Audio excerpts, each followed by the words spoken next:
kunnafoni min bɛ di nanzarakan na o bɛna yɛlɛma aw ye todunkan na a bɛna lase aw ma seru sila maraka faama fɛ sabula kunnafoni sɔrɔbaliya o ye kunnasiri ye. Maraka faama ka journal banbara bɛna lase aw ma ka sababu ɲuman kɛ malizoom.net ye. Maraka faama i bisimila bi kunnafoniw bɛ cogo di? Kunnafoni labɛnna fasirijɛkulu ma fɛ a bɛna lase balimakɛ Seyidu Sila maraka faama fɛ Sori Gindo dɔgɔnɔkɛ faama k'ale to suya kɔlɛ la bi donya in na ntɛnɛn février kalo tile 18 san 2019 kunnafoni bakurubaw filɛ.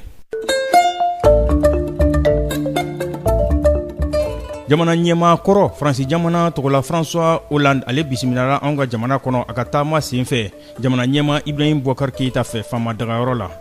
Minisiri ɲɛmaa Sumelu Gube Mayiga a n'a nɔkama caman minisiri 14 Bɔɲango jumadonya tɛmɛlen ani maaw ye ɲɔgɔn ye o bɛ kɛ yɛrɛ ye baarakɛlaw a bɛ olu kofɔ olu dagayɔrɔ la patronat.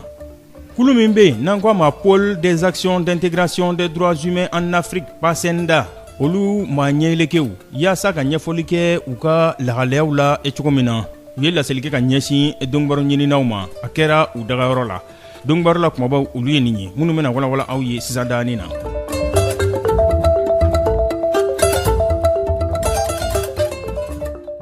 An bɔra k'a fɔ an ka kunnafoni bakuruba kuntigɛ la k'a fɔ jamana ɲɛmaa kɔrɔ Faransi jamana tɔgɔla François Hollande ani jamana ɲɛmaa u ye ɲɔgɔn ye a y'a bisimila faama dagayɔrɔ la kuluba.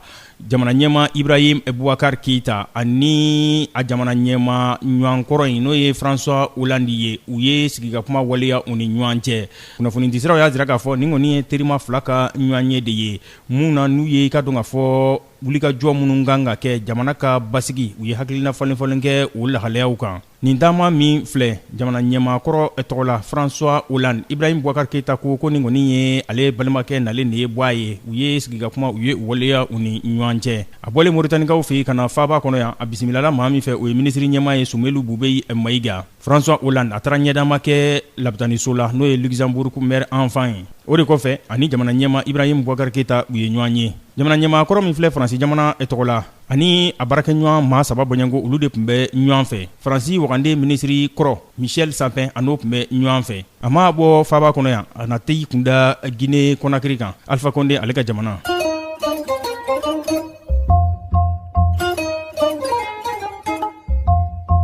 Minisiri ɲɛmaa Sumelu Bube Mayiga ani a nɔkama caman minisiri 14 Bɔɲango jumadonya tɛmɛlen u ni maa ɲɛyɛlɛkɛw ye ɲɔgɔn ye n'o bɛ kɛ yɛrɛ ye maa ɲɛmaw a bɛ olu kofɔ a kɛra patronat o kɔnɔna na. Minisiri ɲɛmaa a y'a ka hakilinaw a y'olu dankɛnɛmaya k'a jira k'a fɔ ale ni gouvernement u ka wulikajɔ tɛ dɔwɛrɛ ye fɛn min ka dɔn k'a fɔ san 10 nata in k'a dabɔ san 2020 ka taa bila san 2030 la fɛn min ka dɔn k'a fɔ miliyari 10 Bɔɲango o bɛ se ka lɔ foni cogo min na jamana ka ɲɛta fɛn min ye maamagoɲa siraw olu yakubayali ye a ko miliyari 50 Bɔɲango o san 10 in kɔnɔ olu bɛ se ka ɲɛsin kɛrɛnkɛrɛnnenya la sira dilanw ma cogo minnu na a bɛ duguma siraw a bɛ sen dilanw n'o ye pɔnw ye fo ka taa se viaductiw n'o ye ka siraw dilan jifugaw sanfɛ fo ka taa se i ka dɔn k'a fɔ port sec ma n'o ye fɛn min i ka dɔn k'a fɔ hali jifuga tɛ dugu minnu na port bɛ se ka dilan olu la cogo minnu na fo ka taa se an ka sɔrɔbolo yakubayali ma an ka dugubaw ni ɲɔgɔn cɛ a ye o hakilinaw a ye olu de dankɛnɛmaya wa i ka dɔn k'a fɔ a ye hakilinaw wɛrɛw fɔ k'a fɔ wari minnu n'olu labɔtɔ filɛ nin ye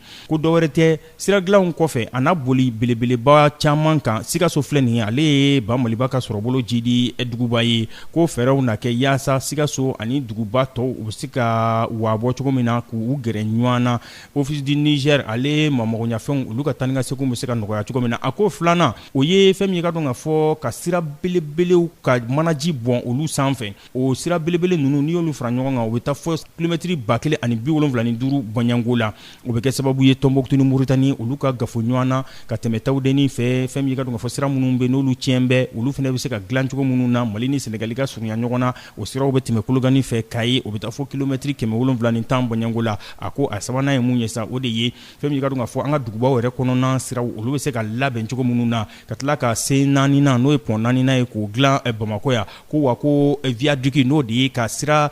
dilan jifuga sanfɛ o maaw bɛ se ka tɛmɛ o kan cogo min na k'o ka kɛ Niger ale baboloba in sanfɛ Tombouctou dafɛla na k'o de ye ŋaniya ye minnu sirin bɛ baarabolo olu yakubayali siratigɛ fɛ.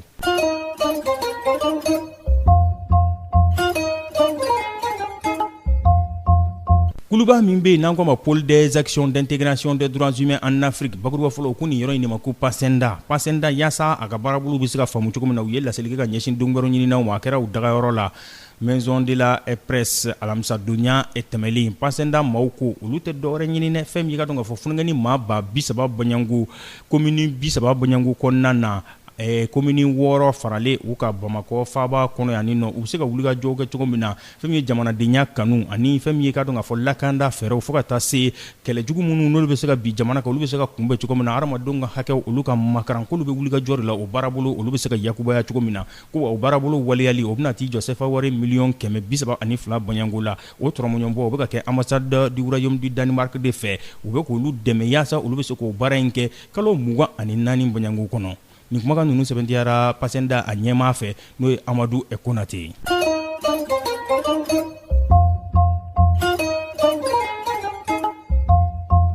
Farafina bundakun kan k'aw ladɔnniya k'a fɔ jamana ɲɛmaa kura Félix Tshisekedi Kongo jamana o tɔgɔ la kunungo a ye a jira k'a fɔ ale bɛ kuma a nɔbilama ye n'o ye Joseph Kabila ye n'o de ye fanga bila ale ka ta k'a fɔ k'u ka jɛ u ka kulu sigi sen kan kulu min bɛ marabolo kofɔ n'o ye gouvernement ye République démocratique du Congo o kɔnɔna na u ka wasaden kalata o tɛmɛlen kɔfɛ k'a sababu kɛ u ka wasaden kalata min n'o waliyara sisan a jirala k'a fɔ jamana ɲɛmaa bɔta ale n'a nɔgamaw olu de ka jɔyɔrɔ bonyana kosɛbɛ k'a sababu kɛ wasaden 485 cɛla fɛn min ye Joseph Kabila ale n'a nɔgamaw olu ye 337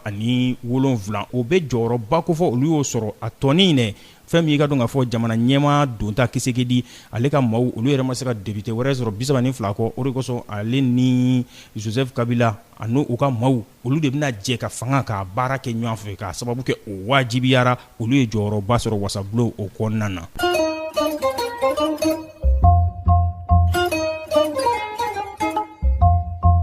Libi jamana a jirala k'a fɔ maa ba caman kunungo olu ye fɛn min ka dɔn k'a fɔ sanyɛlɛma ɲɛnajɛ y'o kɛ sanyɛlɛma ɲɛnajɛ a b'a seginnan ko fɔ n'o ye fɛn min ka dɔn k'a fɔ wulikajɔ min kɛra Libi jamana kɔnɔna na jan 2011 ka Muammar Kadhafi k'ale ka fanga k'o dafiri Muammar Kadhafi ale ka fanga dafirila Libi kɔnɔ a san seginnan de ye nin ye wa fanga dafiri a ma bɛnɛ k'a sababu kɛ a don ni bi cɛ Libi jamana ma se ka kolosuma fɛn min ka dɔn k'a fɔ balawu o de bɛ Libi kɔnɔ don o don subɔ don o don ɲɔgɔn daraki fanga nɔfɛ o de bɛ yen nin nɔ o de kosɔn sa maa caman de bɔra ka Muammar Kadhafi a ka sali san seginnan in ka a kow k'a ɲɛnamaya.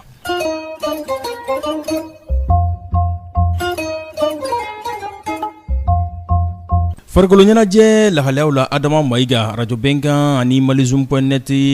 journaliste donso farikolo ɲɛnajɛ ale bonna kun a bɛna kuma senatolanci o lahalayaw kan bi Adama nisɔndiya o bɛ yen bi dɛ denmisɛnw olu ye fɛn min ka dɔn ka fɔ jɔnjɔnba olu y'o ta ɲamikaw fɛ yen. An ka denmisɛnnin kunungo u ye Coupe d'Afrique des Nations n'a bɛ fɔ o ma ko junior u y'o ta a kɛra fɛn min Niger o faaba kɔnɔna na n'an b'a fɔ o ma ko Niamey kɛra Stade Seni Kunce ale kɔnɔna na Mali an ye seba sɔrɔ Senegal kan 3-2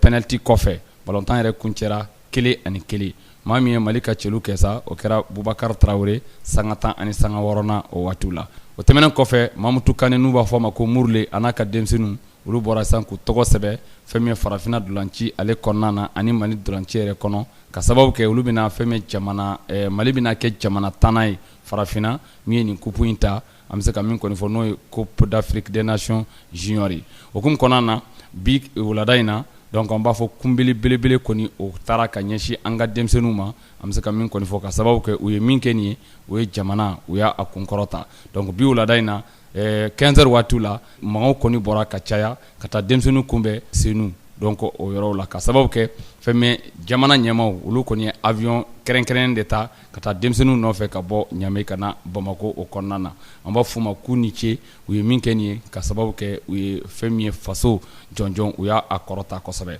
o hukumu kɔnɔna na foli an b'a di denmisɛnninw ma ka foli di u ka degeli karamɔgɔw ma ka foli di comité de normalisation n'an b'a fɔ ma ko CONOR o maaw ma ani département des sports olu bɛ fɔ nin sen fɛ donc denmisɛnninw n'Ala sɔnna ma don n'a nataw la fana u bɛna pankuru ta k'u ɲɛsin fɛn min ye coupe du monde donc u ka catégorie ka coupe du monde min bɛna kɛ Pologne o jamana kɔnɔ a bɛna kɛ fɛn min ye mai kalo tile 23 ka taa bila fɛn min ye juin kalo tile 15 o waatiw la an b'a fɔ jɔyɔrɔ sabanan ɲinini hukumu kɔnɔna na sibiridon Nigeria fana ale bɔgɔra fɛn min Afrique du Sud fɛ o kɛra 5-3 ye donc o fana kɛra penalty kɔfɛ ballon tan yɛrɛ kun cɛra 0-0 o kuma kɔnɔna na sa ni ye nin coupe yɛrɛ ta k'a lajɛ ni kun y'a ta ko 21 na ye jamana minnu y'a ta olu filɛ nin ye Nigeria kɔni ka ta ka ca ni bɛɛ ta ye ale y'a ta siɲɛ 7 donc 1983 donc o kɔfɛ donc 85 87 89 2005 2011 2015 u y'a ta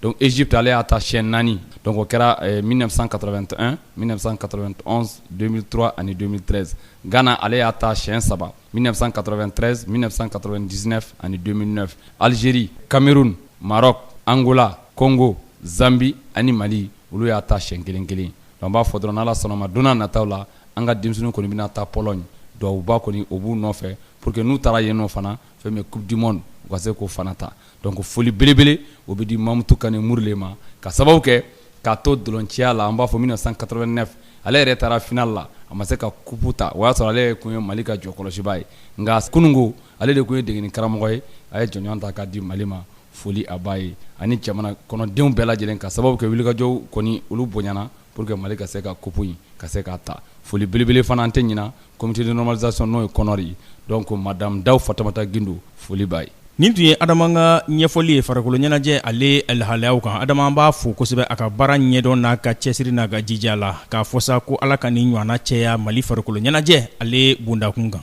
Nin bɛ dansigi bi la selu la min labɛnna fasirijɛkulu ma fɛ ka lase balimakɛ Seyidu Sila Maraka faama fɛ Sori Gindo dɔgɔnɔkɛ faama k'ale to suya kɔlɛ la ni Ala man ka jɔnya jɔna sini fana ye don dɔ ye a fana n'a lahalaya don an na se yan ka kunnafoni kuraw k'olu lase aw ma nka yan'o cɛ n'aw b'a fɛ ka segin ka Maraka faama ka journal Banbara lamɛn a ka nɔgɔn kojugu a bɛ taa malizoom.net ale sanfɛ bɔlɔlɔ kunnafoni disira don n'a ka d'aw ye a y'a gosi www.malizoom.net n'a y'o kɔngɔ filɛ o la ɲininikɛyɔrɔ fɛn min ka dɔn ka fɔ bɔlɔlɔ sanfɛ an n'a bɛɛ lajɛlen Maraka faama ka journal Banbara a ka laselibaw a n'a ka kunnafoni jatara tɔw an n'a bɛɛ lajɛlen ye ne b'a fɔ aw ye ko k'an bɛn sini ni Ala sɔnna ma. Maraka faama ka bi journal Banbara lasera aw ma k'a sababu ɲuman kɛ malizoom.net ye.